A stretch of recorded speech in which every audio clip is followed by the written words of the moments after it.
Hi, I'm Jennifer from Positively Learning, and today we're going to be talking about word chaining. I'm going to be sharing some ideas to use in your small or whole groups and also. So I have this product, this center. I went ahead and downloaded it, and we're going to be walking through it together. I'm also going to be taking notes of all the different ways I use these activities. So hopefully you could grab some ideas to use right away, or maybe they'll spark some new ideas for your specific student needs in your classroom. I chose the word chaining because it was an activity we did pretty much daily in our reading intervention groups. It's also one of the forever resources in the Word Work Club. In the Word Work Club, there are 9 forever resources, and I refer to them as that because you have instant access.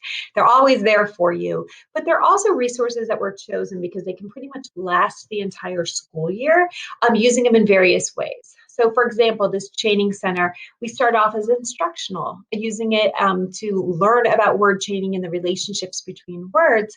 And it can be phonemic awareness or it could be phonics, and then it can move to small groups and then independent centers. So it's something that you're not just using for a week and it's over, but instead it's something you can refer back to. And there are other activities as well. In fact, I'm making videos on all the forever resources and sharing all the different ways to use them. So if you're looking for some new ideas for word work, be sure to check out those other videos and let me know if you have any questions. Okay, so I've opened this resource and it looks like this. When we did word chaining in our whole group, so this is the inclusion setting where I split my time as a special educator, and this is a first grade classroom, although it would definitely apply to kindergarten and second as well. What we would do is use word chaining as a call and respond, a phonemic awareness activity. It's actually phoneme substitution. So if you're familiar with Haggerty, which is just a resource, outstanding resource, we would do it very similar to that style. So for example, phoneme substitution in a whole group could look like this. I'd have my students repeat after me, cat. And they'd all say, cat. And then I would say, like, take off the k and add a What's the new word? And they'd all say, mat, and so on. So word chaining is basically phoneme substitution, but the chaining part comes in because you can continue.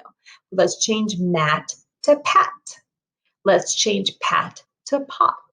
Let's change pot to pop. I'm changing one sound at a time, and those words are being chained together because they have a relationship. So word chaining can look like a call and respond. It's phonemic awareness. And I'm even going to get a little more specific, and it's phoneme substitution. So that is one way to do it. And we wouldn't do this for a whole lesson. It would be more like a warm-up. So we might do 5 different call and responds, moving on to whatever we're working on that day. And because we just did 5, it was pretty fast, and we did it daily. We did it all the time. So there was a routine, and my students would get quicker at it, and they thought it was fun. It's almost like a riddle, like a puzzle to solve. However, I will mention that when I did this in my reading intervention groups, which were students that were pulled for this group because they were performing a below grade level, this tend to be a big struggle. And there's no mystery why. I'm asking them to hold a word in their head, switch the word by taking off a sound, switch it again by adding a sound, and then producing the new word. So there's a lot of places to get stuck at. Maybe they could do the first 2 steps, but not the last 2, and so on. There's a lot of different reasons that could be very complex. So what I found to be so successful was taking word chaining and adding a visual, a concrete, basically turning it into a phonics activity. So we're adding the letters. And the idea was to visually show our thinking. Think about how graphic organizer shows our thinking. Other times we don't need one because we can think in our head and keep that thought going. This is the same idea. And so what could this look like? You could just simply take a dry erase board. You're going through each step visually, crossing out letters, adding new, and then producing a new word, and da, da, da. I've also seen it, and this is not an original idea, but it is super fun, as gross motor. Now, Although this is super fun and it could be just the light bulb a student needs, it actually wasn't super easy to do this in my small groups. It just wasn't like as easy to see, but it was a lot of fun. So we still did it. This is where students are holding cards and they move to create new words. So for example, the word cat, you'd have a student holding the C card, student holding the A card, student holding the T card. And then you would say, goodbye C, hello M, and what's the new word, and so on. And it's not always the initial sound. We did this order of complexity. Oh, goodness. I did it with initial sounds. Definitely start there. Now, I then moved to final sounds and then medial. You may choose to do medial before final. I don't know what the best practice would be, or what the best practice for your students would be, I should say. All right, so order of complexity does change things. Now, you'll also see that in some of the word chaining activities, it progresses to where you have chains of words that are including all of these things. Like there's changes going on all over the place. Sometimes the initial sound, sometimes the medial sound, and so on. Oops. All right. Goodness.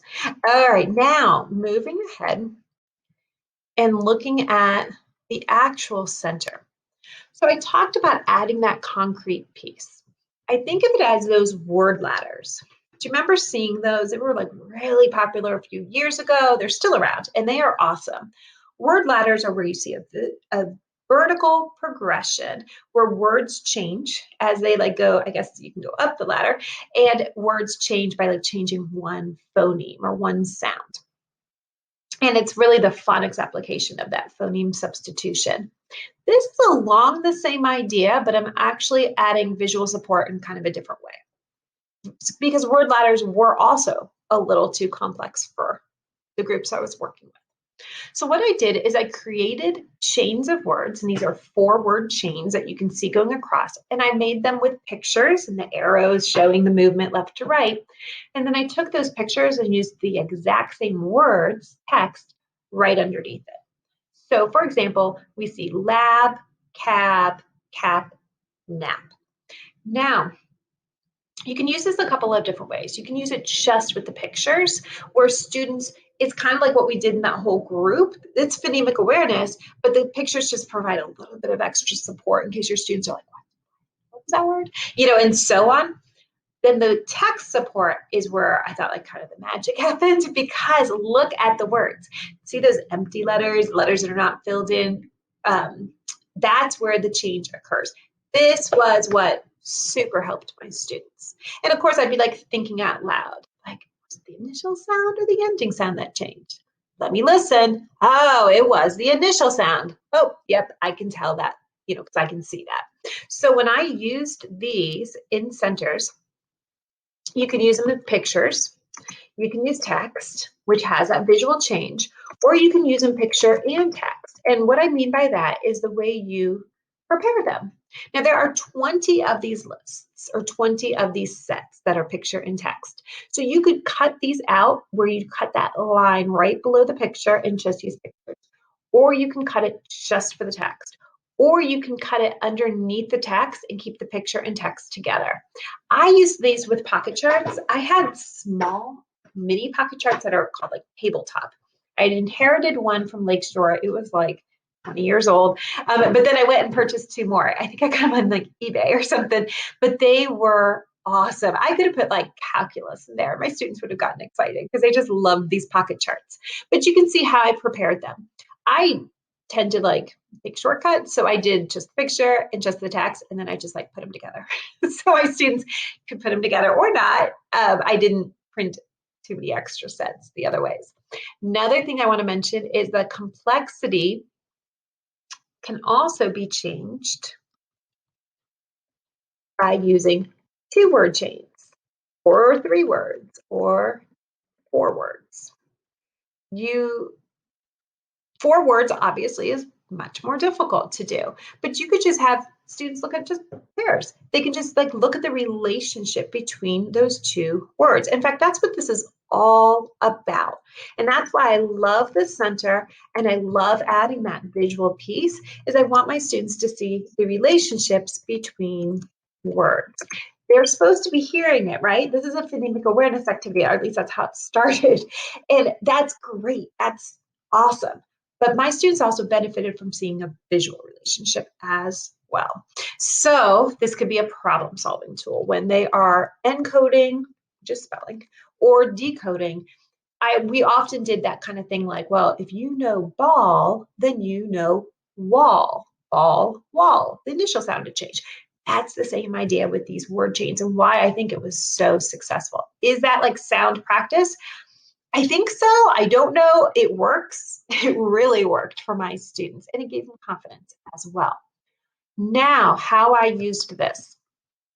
When I introduced chaining, this center, first of all, would not come out. Like if I was like doing this in August and September at the beginning of the school year, this activity as an independent center would not come out until like November. Like my students would not be ready to independently apply this concept, but we would still use these resources in our small groups.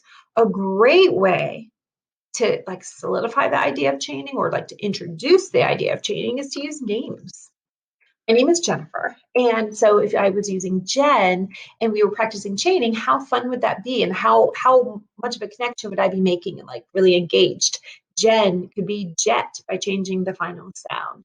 Or Jen could turn into Ben. Oh my gosh, what if you had a Jen and a Ben in your classroom? You could have that word chain.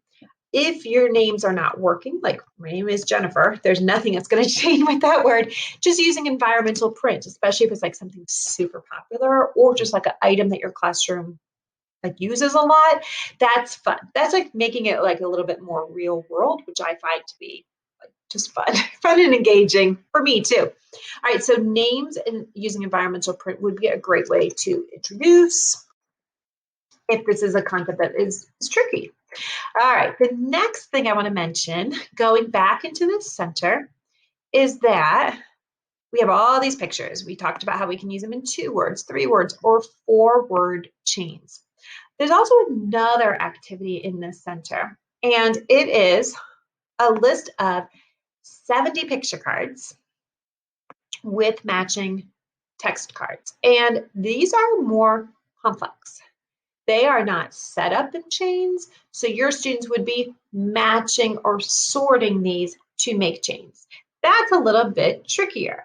So if we had bag and bat, they would have to decide if those words could be chained together. How do you know? Because of the final sound. You know, that's the sound that's been substituted. So you can match these pictures to text. You can use them at the same time. You can use one, you can use the other. What I had my students do was I created centers. I used those plastic storage boxes and I put in those math links. So when I printed these picture cards and text cards, I hole punched the left and right sides. You can see that in the picture. And then I had my students link them together. And it was harder. This was harder. This is definitely not November. This is like February of the school year. But what was super fun was you didn't have to just stop at like the 4 words. I had students, and you can see in the picture where they could put like a picture of the hat with the word hot, because those would change, hat and hot would chain together by changing the medial sound. Change it to cot, change it to dot, change it to pot, change it to pod. You know, and you can just keep on going with all of these different word cards. So there's endless potentials. And my students would love to make those chains and make them see how long they could go, like during our center time. I did not do that in small groups. I did use the picture and text cards for sorting. So we'd be like, are they a word chain? Yes or no, this or that, and so on. So we used them as that. And then picture and text cards, we had the fine motor with the links. And I hole punched them so they could make those links. It's almost the idea of making paper chains. You could do it like that too, where you could write the word on a chain and like keep on making a paper chain and see how long you can make it go. That would be an awesome activity. Same idea with those links that my students would use. So that was super fun. I will say the first activity was the easier one. This one was a little bit more involved. And then the last activity that I have in here, which is kind of like the third level of reinforcing, was I put in some pages. I always find when my students can apply what they're learning in phonics and phonemic awareness, if they can apply it into writing, like for example, we're working on a phonics sound spelling, if we do dictation, and my students loved it because we use dry erase markers and so on. But the same idea goes with chaining. So I've put in a couple of resources. One is a cheat sheet for you that has 3-word chains. One is 4-word chains, but of course you can grab 2 words from either one of these lists as well, if that's what your students are working on. Here's a dry erase sleeve that we can write words that have 3 chains, 4 chains, and then here's one that's a little bit more open-ended that you could just slip in. This is the one I used because I didn't have time to switch the others. And then I put a cover in so that you could, if you put this into the center that students were writing into, like for their independent center, then you could have your students working on it all week, and then they could make their own class book. We were really into class books, so we could show off everything that we're learning. And people visiting could like look at all our resources and learning work samples. All right, so there's a few ideas. Let me catch up on our list. We talked about the fine motor, the sorting. Let me just back up there real quick. That was in small groups. My students were not independently sorting. They were independently making these chains. Oh, goodness. Okay. And then the last one was the class book. Anytime I can add some writing, which is pretty much like dictation at this point. And there was an option if you didn't want to use the class book, which is fine, and like using paper, you could just do this as a small group using dry erase sleeves. That was a very popular thing that we did in our classroom, so the routine was very down pat. Whew. All right, so I've just shared a lot of information. Again, this training center really has 3 different activities in one. Although looking at this list, I think you can use it for way more than that. It is in my store. You can purchase this individually, but it is definitely a money saver to join the Word Work Club, because you not only get this word chaining center, but you get so much more. There's 9 forever resources, but then there's also 3 additional resources that go in every single month, plus a cheat sheet, plus a word list, and plus some other things in there too. All right, so if this was helpful for you, please be sure to check out the Word Work Club. I'll link it below. And also check out my other videos, because they are just like this. I call them like the unboxing of my products, where we just open it up, walk through it, and take some notes as we go. All right, I hope this was helpful. Take care.